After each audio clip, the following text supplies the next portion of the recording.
કહું છું કે સાડી કેમ પહેરો છો? મેં પ્રશ્ન કર્યો આજ દિન સુધી વાત કરી. ભારત દેશ આપણને આપે છે, આપણની પોતાની પર્સનલ ઇસ્યુ છે, એમાં તમે ના બોલી શકો. ના ના, એવું કશું કે મારા મનમાં એવું નતું. આ તો ખાલી એમ કે ભાઈ ચલો કોર્પોરેટર છે અને આપણે ઓળખી શકીએ એટલા માટે, મારે બીજું કઈ કારણ નથી. પણ એમને ધાર્મિક રીતે તમે ધાર્મિક રીતે કોઈ મારા મનમાં એવી ઈચ્છા હતી નહીં કે ખાલી બુરખો ઉતાર બારકી તો ગીતરી લઈને એવું જ કહેવામાં આવશે કે અમદાવાદ મ્યુનિસિપલ કોર્પોરેશનમાં જ્યારે પ્રજાના સામાન્ય પ્રશ્નો માટે ચર્ચા કરવામાં આવે છે, તે તાણે જ્યારે હું બોલવા ઊભી થઈ ત્યારે બીજેપીના મહિલા કોર્પોરેટર ગીતાબેન ખાડિયા બોર્ડથી છે, તેમના દ્વારા કહેવામાં આવ્યું કે તમે બુરખો કરીને કેમ આવો છો, આને ઉતારી ના.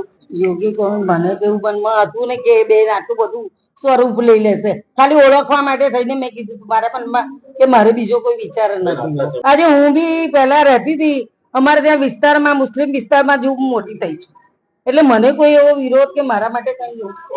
તો આ બુરખો પહેરવો એક મારા માટે મારો પર્સનલ પ્રશ્ન છે, અને ભારત દેશનું જે બંધારણ છે એમને અમને પરવાનગી આપેલી છે. અમે બંધારણ મુતાબિક જે બી પહેરવું હોય, જ્યાં હરવું ફરવું, જે ખાવું હોય કરી શકે. પણ બીજેપીની જે માનસિકતા છે એ અહીંયા છતી થાય છે. આવા જ અવનવા વિડીયો જોવા માટે ફોલો કરો ઇન સેકન્ડ્સ.